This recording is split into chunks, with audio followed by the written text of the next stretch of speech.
네, 감사합니다. 자연계에 자연 법칙이 있어서 아침과 저녁이 또 사계절이 만들어집니다. 그렇듯이 하나님과 사람 사이에도 원리가 있습니다. 영적인 원리입니다. 첫 번째 원리는 하나님은 당신의 형상대로 사람을 만들어서 하나님과 사귀며 살도록 만들었다는 겁니다. 그런데 아담과 하와가 범죄하면서 하나님과의 사귐이 끊어지지요. 그래서 우리가 하나님과 사귐이 끊어진 것을 우리는 사망이다라고 합니다. 그런데 하나님께서 우리들을 위해서 또한 그 사망에서 생명으로 옮기는 새로운 원리를 또 만드십니다. 그것이 저를 믿는 자마다 멸망치 않고 영생에 이르게 하시는 하나님의 두 번째 원리입니다. 이 원리를 통해서 누구든지 주를 믿는 자마다 영생을 주시겠다. 다시 말하면 하나님과의 관계를 회복하시겠다고 우리에게 말씀하십니다. 그러면 죄에 빠진 우리들이 어떻게 하나님을 믿을 수 있느냐? 성경에 보니까 이렇게 말씀하십니다. 하나님께서 당신의 아들을 이 땅에 보내셨고 이 땅에 와서 우리의 모든 죄를 다 짊어지십니다. 그로 인하여 우리는 그 예수만 믿으면 하나님의 자녀가 된다라고 성경에 기록하고 있습니다. 그 말씀에 근거해서 우리는 예수를 믿음으로 하나님의 자녀가 됩니다. 그래서 우리는 이제 더 이상 죄인의 몸이 아닌 하나님의 자녀로 살게 됩니다. 이것이 하나님께서 우리를 향한 놀라운 계획입니다. 그런데 많은 사람들이 그 놀라운 계획을 알지 못하고 살아요. 하나님께서 이 땅에서 죽을 수밖에 없는 우리들을 영원한 삶으로 우리를 인도하시겠다고 이렇게 당신의 아들까지 이 땅에 보내셨는데 또 그 예수가 그 하나님의 말씀에 순종함으로 십자가를 지면서 다 이루었다 하셨는데 그것을 모르기에 먼저 믿는 우리들이 세상을 향해서 주 예수를 믿으라고 외칩니다.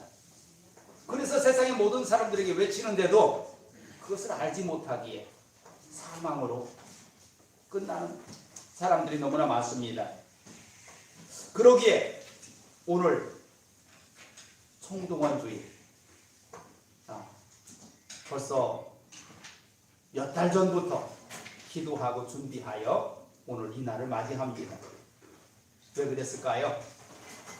이 소식을 알리려고 모든 사람들에게 이 소식을 알게 하려고 하나님은 우리에게 준비하라 하십니다. 그래서 하나님은 예수를 통해서 이 땅에 모든 사람들의 죄를 짊어지게 하셨고 그 예수가 순종함으로 십자가를 지십니다. 그런데 십자가로 진 것으로 끝난다면 아무것도 아니에요. 하나님이 그를 살려서 모든 자의 구세주가 되게 하셨다는 겁니다. 그래서 저를 믿는 자마다 멸망치 않고 영생에 이르겠다고 한 하나님의 약속을 우리에게 하십니다. 하나님께서 우리에게 이 모든 죄의 문제를 우리가 해결하지 못했기에 그 길을 만드신 겁니다. 사람들은요 여러 가지 방법으로 그 문제를 해결하려고 합니다. 어떤 사람은 철학으로, 어떤 사람은 선을 행함으로, 어떤 사람은 여러 가지 종교의 힘으로 그 죽음의 문제를 해결하려고 하는데 한 사람도 그 문제를 해결하지 못합니다. 그래서 하나님께서 준비하신 것이 주님의 십자가입니다. 주님께서 우리의 죄를 다 감당하시고 죽으시자 하나님은 그 순종한 그 예수를 다시 살리셨고 세상에 어떤 자도 살아난 자가 없는데 그 죽음 가운데서 살아나심을 보여주셨고 모든 사람들에게 그 예수가 구세주가 되심을 증거하셨습니다. 그러면서 우리에게 말합니다. 저를 믿기만 하면 너무나 쉬워요.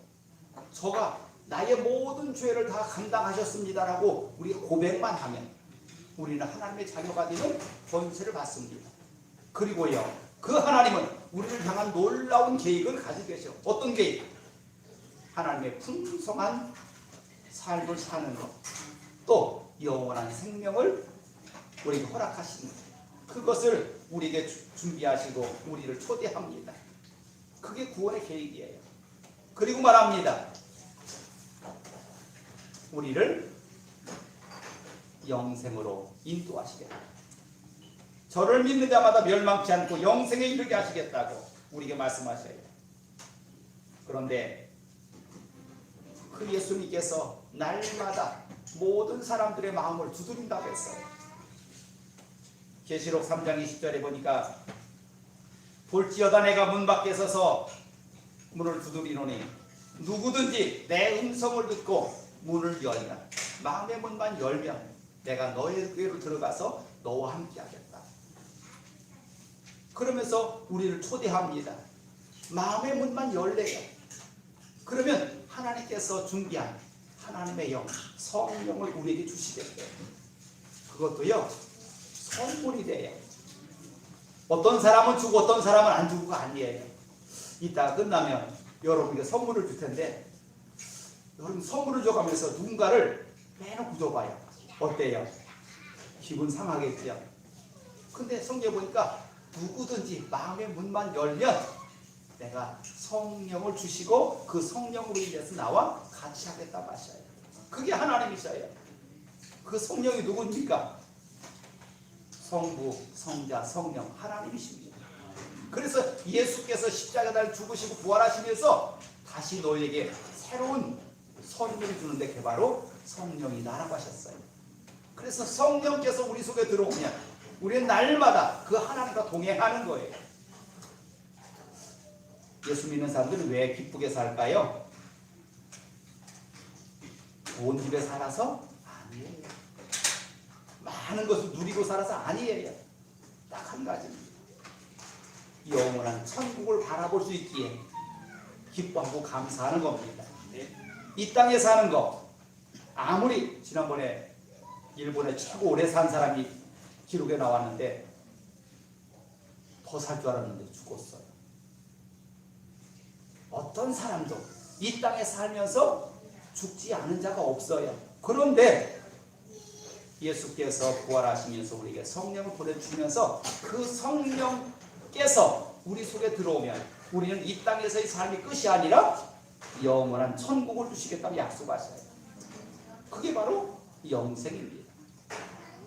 예수님께서 그렇게 하셨기에 우리는 그 예수님을 나의 구주로 영접하기만 하면 된다는 거지요. 그래서 하나님께서 우리를 향해서 말합니다. 준비는 다 했으니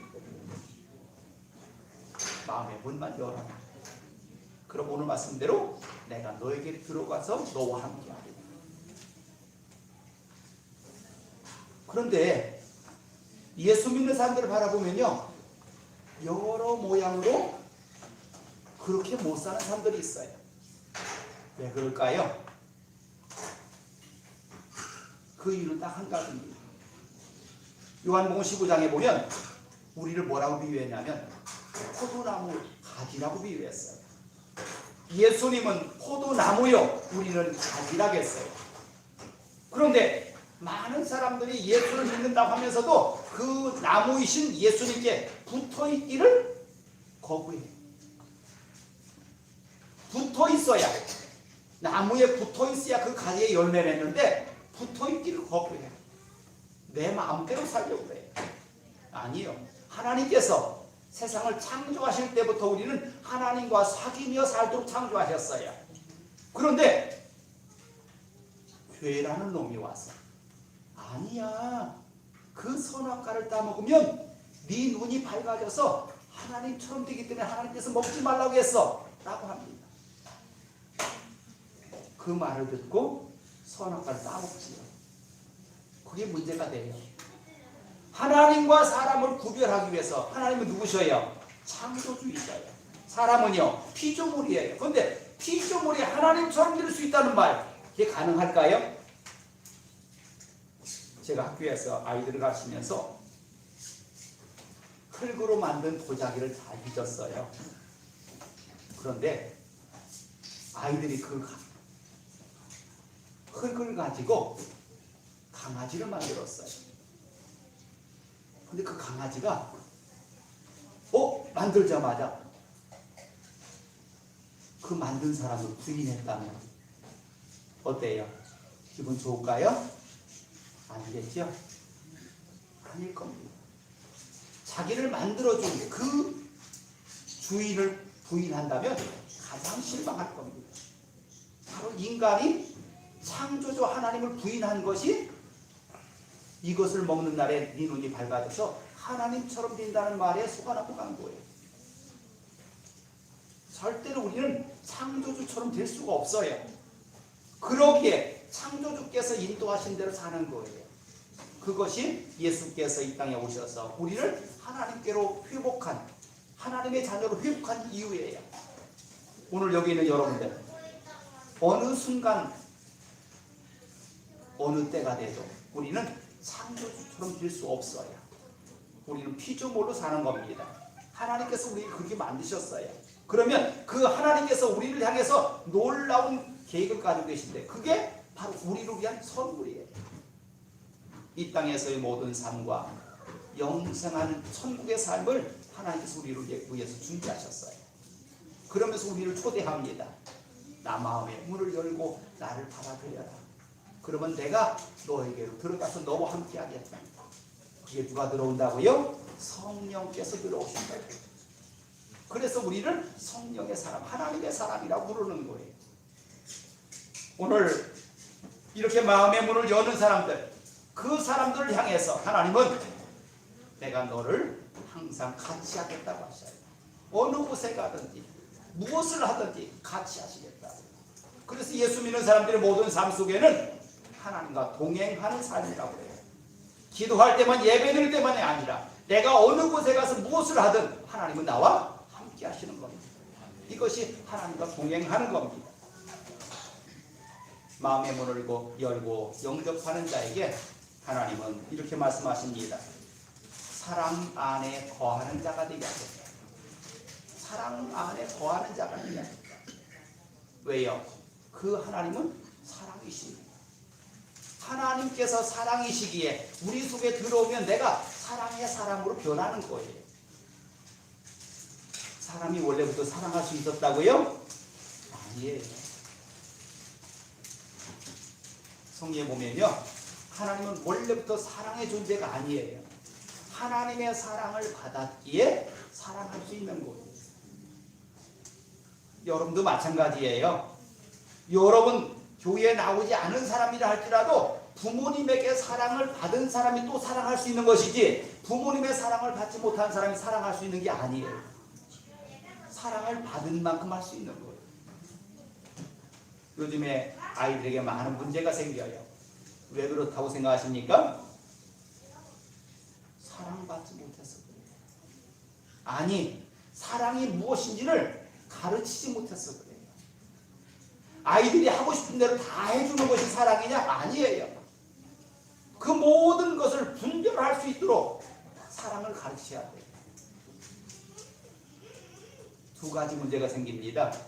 하나는 너무 자기가 하고 싶은 대로 다 하게 두어서 문제가 생기고, 어느 곳에는 사랑을 받지 못해서 문제가 생겨요. 그 모든 문제가 어디서 나왔을까요? 그들 부모님에게서 나왔어요. 부모님이 사랑하는 방법을 몰라요. 아이들이 원하는 거 다 해주면 사랑하는 걸까요? 아니요. 아이들에게 할 수 있는 것과 할 수 없는 것을 가르쳐야 제대로 가르치는 거예요. 얼마 전에 제가 담임쌤이 갑자기 몸이 안 좋아서 병가를 했다고 제가 한 달 반을 1학년 아이들을 가르치고 왔어요. 그런데요, 제가 맡은 아이들이 24명이었는데 24명 중에서 10명 정도가 자리에 앉아있지를 못해요. 수업 시간에도요 자리에 앉아있지를 못해요. 그래서 왜 그럽니까? 라고 물어봤더니 다른 쌤한테 물어봤어요. 학년주임 쌤한테. 그랬더니 원래 그래요 그래요. 그럼 어디서 문제가 생겼을까요? 내 마음대로 하고 살았어요. 집에서. 근데 학교에 가도 또 내 마음대로 하고 싶은 거예요. 그걸 통제하면요 소리를 질러요. 그러니까 담임쌤 입장에서는 그걸 통제를 못하고 그가 하고 싶은데 내두는 거예요. 그래서 문제가 된 겁니다. 그럼 이 모든 문제를 학교 책임일까요? 저는 아니라고 봐요.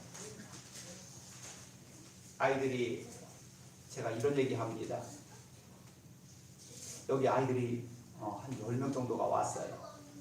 그런데 이 아이들이 가정에서 귀하지 아니한 자식이 하나도 없어요. 다 귀해요.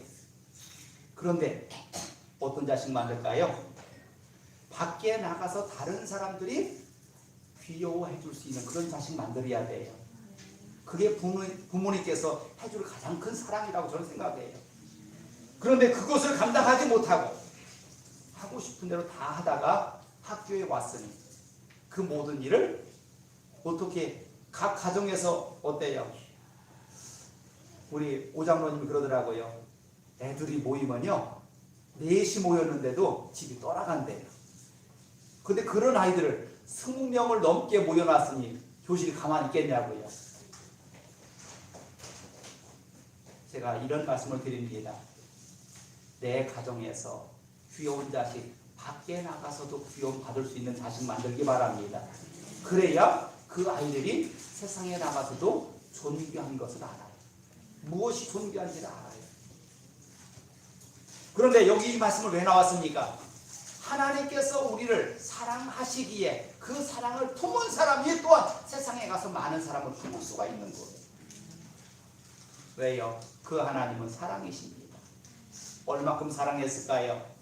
당신의 아들을 이 땅에 보내서 우리의 모든 죄를 감당하게 하신 만큼 우리를 사랑하셨어요. 그래서 우리가 이제 더 이상 죄의 종이 아니라 하나님의 자녀로 살게 하십니다. 제가 이런 말씀을 해봤어요. 여러분의 값어치가 얼마나 된다고 생각합니까? 라고 물어봤더니 저 뒤에 앉아있는 우리 아들한테 제가 한번 물어봤어요. 아들아, 아들은 얼마나 값어치가 있을까? 그랬더니 책에서 봤는가 봐요. 뭘 봤냐면 장기를 이식하는데 돈이 얼마 들어가고 하는 그걸 봤는가 봐요. 그 어렸을 때인데 20억이 넘는 것 같아. 그래 나한테. 내가 20억이 넘을 것 같아. 한번 생각해 보세요. 여러분들에게 하나님께서 여러분들 부모님을 통해서 주신 이 육신이 값어치가 얼마나 나간다고 생각하세요? 그 표현을 세상 사람들이 하는 말 중에 가장 쉬운 말이 뭐냐면 하늘만큼 땅만큼이에요. 값을 주고 이 생명을 만들 수 있는 사람 세상에 하나도 없어요. 진짜 하늘만큼 땅만큼 귀한 게 우리의 몸이에요. 그런데 이 속에 생명이 떠나가면 어떻게 될까요? 그래도 귀할까요? 아니죠? 아니에요. 제가 할머니가 101살에 돌아가셨어요. 근데 나를 30년 동안 저를 맡아 키우셨어요. 근데 그 할머니가 운명하시고 나니까 그 할머니를 모시지 못하고 저는 산에 갔다가 장사 지내더라고요. 그러면 어제하고 오늘하고 차이가 뭘까요? 생명이 있느냐 없느냐의 차이예요. 마찬가지로 우리 속에 생명이 없다면 우리는 아무런 의미가 없어요. 그러면 우리 속에 그 생명이 영원하다면 우리 값어치는 얼만큼일까요? 진짜 하늘만큼 땅만큼이에요. 그게 영생이에요. 그래서 예수 믿다가 돌아가신 분들 뭐라고 해요? 성경에 보니까 산다라고 되어 있어요. 그러면서 성경은 이렇게 말합니다. 주님께서 이 땅에 다시 오시는 날 그들이 먼저 땅에서 생명을 소생하여서 부활하여 그 주님을 만날 것이고, 그리고 예수 믿는 모든 사람들이 그 예수를 만날 거다라고 성경은 이야기합니다. 이 성경이 생명이 그 속에 있음을 증명한 거예요. 누굴 통해서요? 예수님을 통해서. 그래서 예수 믿던 사람들이 예수가 십자가에 달려 죽자 다 도망갔어요. 왜? 자기도 잡혀 죽을까. 근데 부활하신 예수님 만나고 나니까 그들이 다 달라졌어요. 죽어도 다시 살 수 있어요. 그게 바로 부활이거든요. 그 부활하신 예수님이 저들을 만나주셨거든요. 그러면서 말합니다.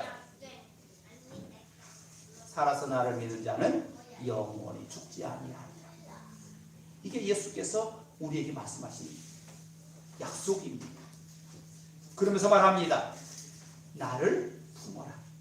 예수를 품으면 그 속에 생명을 품게 되는 거라고요. 왜요? 예수는 죽은 예수가 아니라 부활하신 예수잖아. 그래서 부활하신 그 예수가 우리의 구세주가 되시는 것이고, 그 구세주를 우리 영접하는 순간부터 우리는 하나님의 자녀로 사는 겁니다. 이게 사랑 안에 거하는 자입니다. 그런데 그 결과는 뭘까요? 심판을 받지 아니하나니라고 성경에 나와요. 예수를 품은 자들에게는 심판을 하지 않겠대요. 왜요? 이미 하나님의 말씀에 순종하여 예수를 품었기에 거기는 심판이 아니라 하나님의 영광에 참여하게 하신다고 했어요. 그게 바로 예수님께서 다시 오시는 날 우리가 주님을 맞이하는 그 상황입니다. 그런데 믿지 아니하는 자는 심판을 받는다고 성경은 그렇게 기록되어 있어요. 그럼 하나님께서 우리를 향해서 말합니다. 그 영광이 무슨 영광입니까? 영원한 천국입니다. 그래서 저희들은 하나님 앞에 나가 그 면류관을 받는 것이고, 믿지 아니하는 자는 믿지 아니함으로, 그 믿지 아니함으로가 뭐냐? 창조주 하나님을 믿지 못한 것이에요. 부활하신 예수께서 우리의 모든 죄를 다 감당하신 것을 믿지 아니한 거예요. 그러므로 심판에 이른다고 성경은 이야기합니다. 하나님께서 우리를 향해서 말합니다. 예수 믿는 사람들은 두려워할 게 없대요. 왜요? 강도가 와서 나를 죽인다 할지라도 나는 주님께서 오시는 그날 뭐 할 수 있다고요? 부활할 수 있다고요. 그러기에 두려워하지 말라고 하셔요. 그리고 너희들은 내가 너와 함께하는 것을 믿고 강하고 담대하라 합니다. 그런데 이 성경에 우리를 향해서 말합니다. 강하고 담대하라는 말이 365번 나온대요. 제가 센 거 아니에요. 그런데 365번 나온다고 그러더라고요. 어떤 의미일까요? 매일같이 강하고 담대하라. 우리가 나는 1년이 365일이잖아요. 매일같이 강하고 담대하라. 왜? 하나님이 우리와 함께 하기 때문에 강하고 담대하라는 겁니다. 어떤 상황이 와도 하나님 우리를 온전케 할 수 있는 창조주이십니다. 그 하나님 앞에서 그 사랑이 내 속에 들어와서 내가 모든 사람들을 품고 사랑할 수 있기를 바랍니다. 그게 사랑이 하나님이십니다. 그래서 하나님께서 오늘 여러분들을 이 자리에 초대했고 그 하나님을 만나라고 모든 어른들이 여러분들을 초대하면서 이 날을 준비했습니다. 이제 더 이상 죄의 종이 아니라 하나님의 사랑을 품은 사랑의 사람으로 여러분들이 만나는 모든 사람에게 하나님의 사랑을 전하는 주의 백성들 다 되길 바랍니다. 기도합니다. 하나님은 사랑이시기에 당신의 아들을 이 땅에 보내셨고 그 아들은 그 말씀에 순종하여 우리들의 모든 죄를 다 감당하셨습니다. 그가 십자가에서 죽자 그를 살려 모든 자의 구세주가 되게 하셨습니다. 저를 믿는 자마다 멸망치 않고 영생에 이르는 하나님의 계획을 우리에게 보여주셨습니다. 이제 하나님의 사람으로 하나님을 품은 자로 세상을 이기는 자로 살게 하여 주시옵소서. 예수의 이름으로 있습니다. 아멘.